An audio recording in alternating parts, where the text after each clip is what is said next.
Hi friends, host Eric here, host Talking with Famous People. I want to go over these comments, the comment exchange between me and a Muslim individual who commented on the earlier video. I tend to think this is the sort of conversation that needs to happen more frequently. Laila Cactus says, isn't the issue here that the U.S. and so-called West took it upon themselves to please the world and shove their nose into every nook and cranny of this earth looking for cheap resources, destabilizing countries in the process and causing this whole mess? Sure, Islamic Eastern culture seems very different and barbaric to the secular culture of the West, but traumatized refugees wouldn't be coming in droves if it weren't for the West's greedy fingers in everyone's pie. You may not believe me, but a lot of them were perfectly happy in their own country.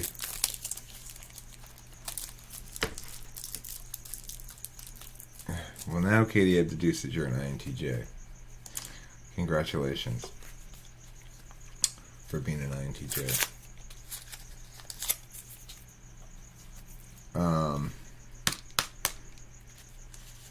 I think you're an introvert. Anyway, I'll give not enough time for that, Katie.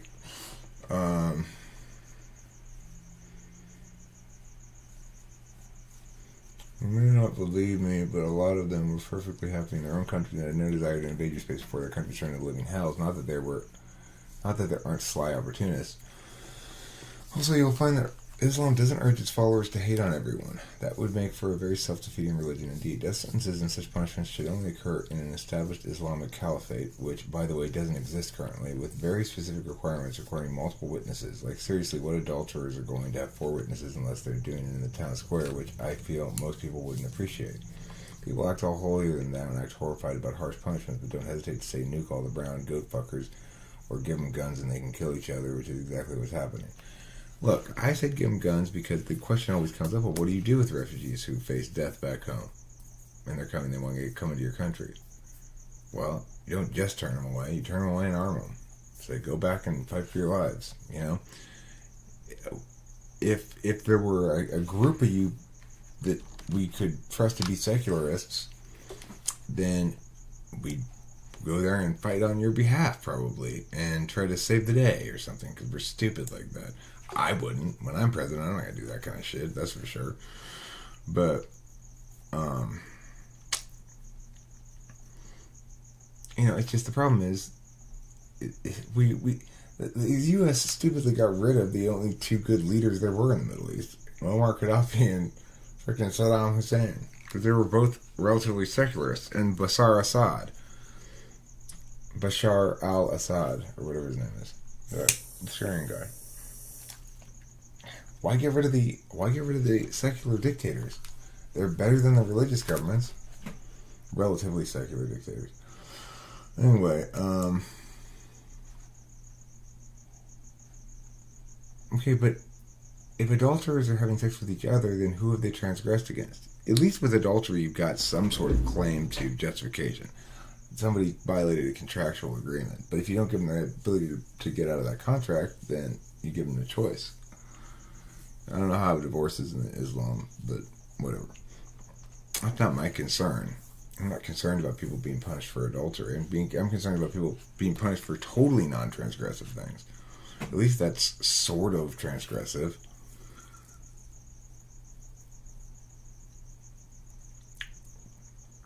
I don't say nuke all the brown goat fuckers. I do say arm refugees rather than sending them back unarmed into battle.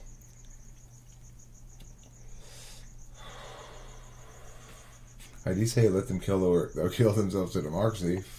Well, I have no other solution for you. I'm not going to own your problem. And it is your problem whether the West caused it some long time ago with this and that and the other thing or not. Shit in the past can't... We're not going to fucking try to make justice for past political acts kind of thing. No, fuck that noise. That's not in the best interest of my country.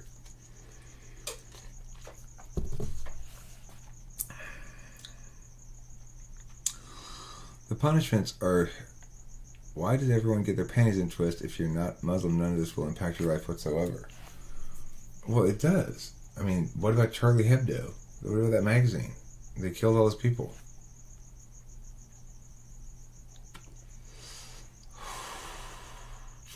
The punishments are harsh because accepting Islam as the truth at any point is serious, and the laziness, ego that led to rule transgression need to have consequences.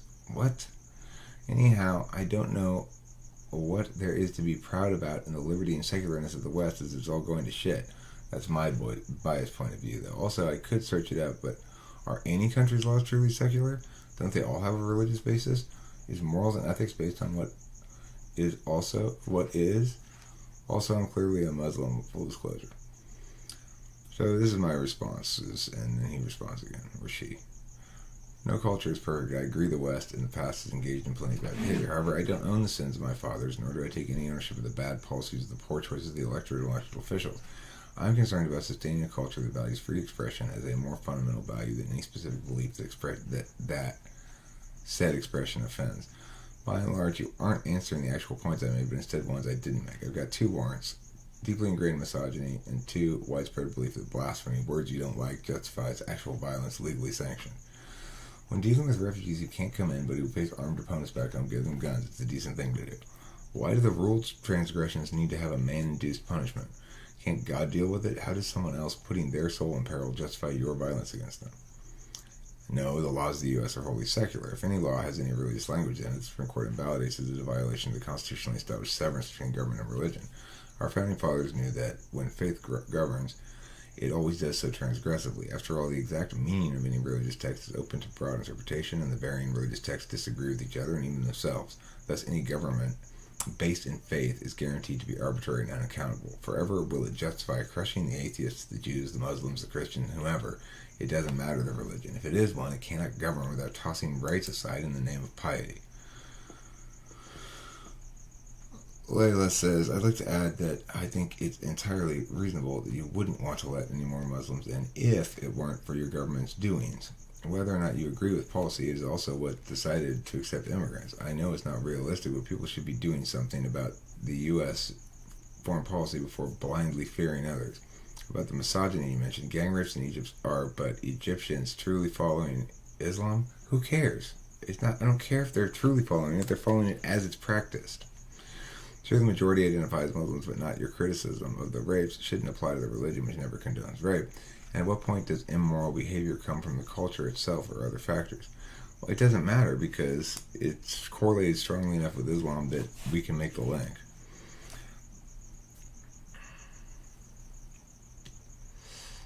Okay, well, don't blame the religion. Don't blame the religion itself. Just blame the way it's practiced by all of the adherents of it. I don't know what to say about that. For misogyny, I wouldn't call it that as much as it is equity. There's no equality between the sexes. True, which would make any liberal gasp, but since they differ in the first instance, why is that wrong? As for man inflicting punishment on one another, there has got to be some form of punishment in this reality. When the answer to whether God exists or not is 50-50 chance, that is why faith is rewarded so highly. If he showed his hand, then religion and the matter of this life being a test would be pointless. Why do prisons exist? Surely there's a general consensus that wrongs or law transgressions must be punished.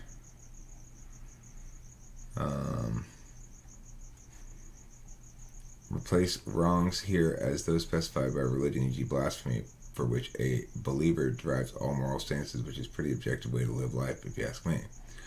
Women and men aren't the same, obviously. They are equal, however, before the law and in the exercise of their rights. That you don't think that is why we shouldn't let you in. The West contributed to these problems. To say the West caused them is to fail to understand that complex multivariant systems have emergent phenomena and are not causally reducible. Regardless, the government is a pragmatic agent, and even if it were a moral agent, it would have no positive obligation to meet in order to uphold its moral duties. Prisons exist because when one individual transgresses against another, the government seeks justice on behalf of the one transgressed against. Of course, blasphemy doesn't transgress against anybody, so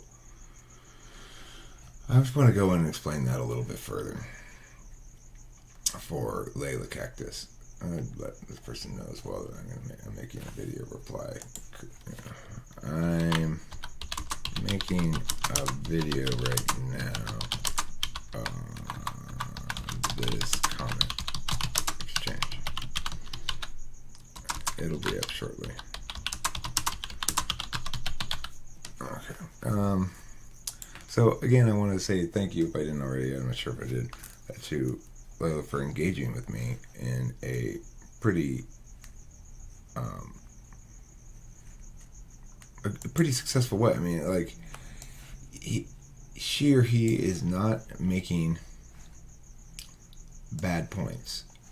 I could use a couple paragraph breaks here and there, but other than that, what he says here, the best point is his first sentence here. I'd like to add that it would be reasonable if, basically, you break it, you bought it, and you caused this mess. You incurred liability here. You got to fix the problem in some regard. Well, did we incur liability in Saudi Arabia? Did we incur liability in Iran? Did we incur liability where exactly? And for what reasons? And where didn't we incur liability? Is it just how the country turned out? Since Kuwait's rich, we don't incur any liability, but since Yemen's poor, we do? Or what? It's too tricky an issue to parse. I agree that the West is responsible for some shit, and that under any fairness critique, you're going to say then there should be some accountability on the part of the parties that caused the harms. Fair enough, but historically that sort of logic hasn't applied to geopolitical stuff. When we try to make it apply at the end of World War I, we caused World War II.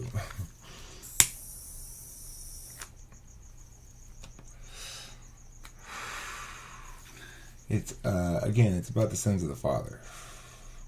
I don't own the sins of the father, and neither does anybody else. Now, it's true, when I become president,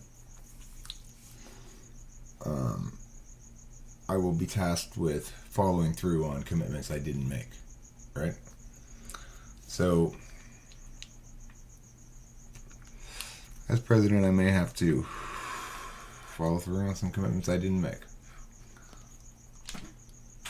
And that's understandable.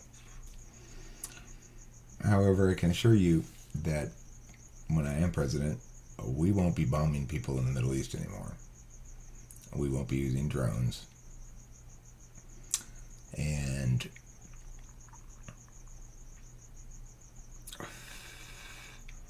we won't be playing world police anymore, at least during my presidency. We'll be respectful of everybody and firm about protecting our interests, which is what we should be. And what I'm advocating here is what the nation ought to do in regards to potential Muslim immigrants. It is not about what the nation will do, what the nation has done before, but instead what's in the best interest of the nation right now. And why? So, you might say that even though it's not in the best interest of the nation, that the nation ought to do something else. Or you could say, yes, it is in the best interest of the nation.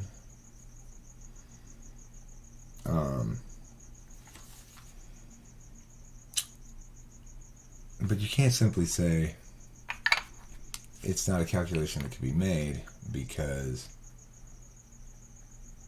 I have to accept what's happened before or something. Well, that's why change is possible. We don't have to continue on the same bad course we've done before. And I'm not looking to transgress against anybody. And this is the thing I wanted to cover lastly, is transgression. Transgression is a failure to uphold your negative duty to not interfere with others in the exercise of their rights. It's fundamental, it's logically sound, it's proven without any sort of religion at all. We can determine our negative moral obligations without any sort of magical thinking. No faith, no God, no religion, no problem. We can determine our negative moral obligations. Now, to determine our positive moral obligations, we do need magical thinking or God or something like that. I'm not trying to say that you shouldn't be a theist. I'm a theist myself.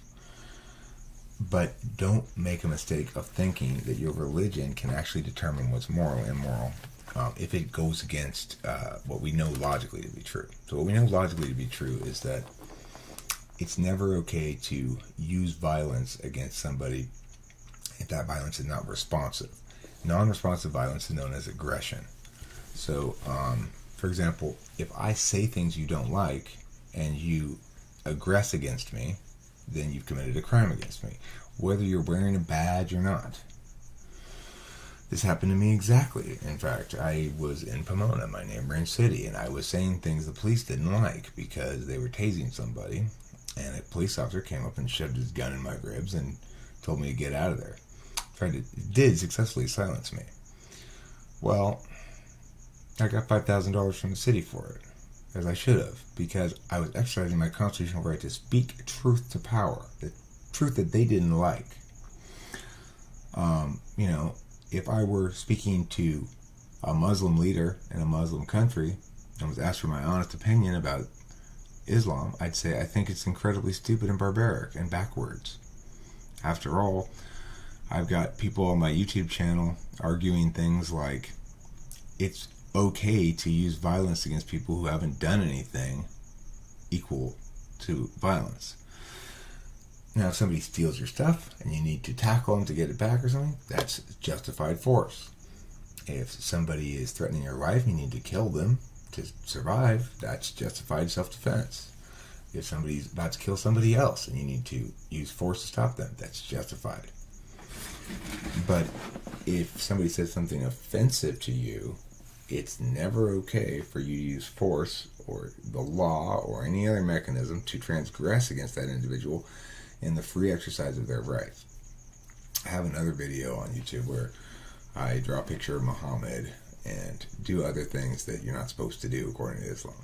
My point on that is, if you're offended enough by that to be like, oh my God, I'm never going to watch that guy again, or if you think I should go to jail for that, or if you think I should be punished for that, well, then you're not a civilized human being. You're barbaric. You're pre-enlightenment thinking. So, I don't know what to tell you. If you agree with me that nobody should ever be punished for saying things that other people don't like, provided they're true or opinion or something like that. Now, there's no protected lies. Remember, your religion doesn't count as the truth or a lie. It's just your religion. So, if I say Muhammad wasn't the prophet, it was Jesus or something. Well, thanks, Amy. That's very nice of you. I appreciate that. I don't know what the rest of it says, but that's a great beginning.